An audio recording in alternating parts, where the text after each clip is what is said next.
ពៅព្រលឹងស្ទឹងមានជ័យអូនស្រីនាងច្រៀងតនឹងបងជូនពរបងប្អូនមកត្រសង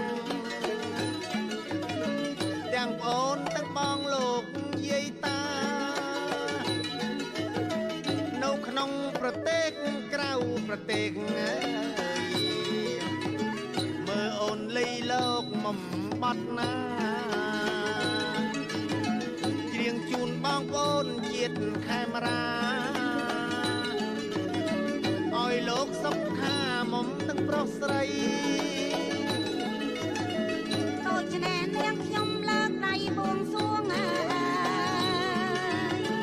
បងឲ្យនឹកដល់គុណរតនត្រ័យពិសេសទេវតាទិសទាំង8ជួយម៉ែប្រុសស្រីណាលោកអាដូចជាប្រុសបងអ្នកបានប្រាប់មកបងឲ្យទូទាំងឲ្យដែនរដ្ឋថាទាំងបងប្អូននៅគ្រប់ណានាសូមជួយរក្សាឲ្យបានសុខជូនពរដល់បងប្អូនសិល្បៈលោកគ្រប់ជាន់ថ្នាំងកុំឲ្យមានទុក្ខសូមឲ្យបងប្អូនបានសេចក្តីសុខដើម្បីការពារវប្បធម៌ជាតិដូច្នេះសូមផ្ញើនៅសម្ដីដែលបងប្អូនប្រុសស្រីសន្តានមានបងប្អូនយើងអង្គជនរួមជាតិដែលឃ្លាទៅរស់នៅស្រុកឆ្ងាយ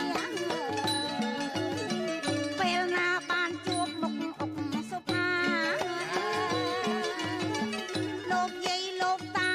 សែនសោកស្ដាយបងប្អូនទុកដូចឪពុកម្ដាយសូមសុខសប្បាយគ្រប់ប្រាណខ្ញុំសូមជូនពរផលិតកម្មបាយ័នយ៉ាងសកម្មស្រស់លួនល្អចំណែករូបរងសូមសាសងងាកលានួនឡងអោខ្លួនជាស្រីផលិតកម្មបាយ័នមានចិត្តស្រទន់ស្រឡាញ់អាយ៉ៃសូមឲ្យកើតរុងរឿងក្រៃពីថ្ងៃនាងទៅណានាងណាសូមអងលោកអាណិតនៅខ្ញុំផងមានអាយ៉ៃតែយាយនឹងតាចុះមិនដែលមានក្មេងញីមកពីណាមានយាយនឹងតាចេះច្រៀងអាយ៉ៃមេងទេមិនណារៀនណាទេ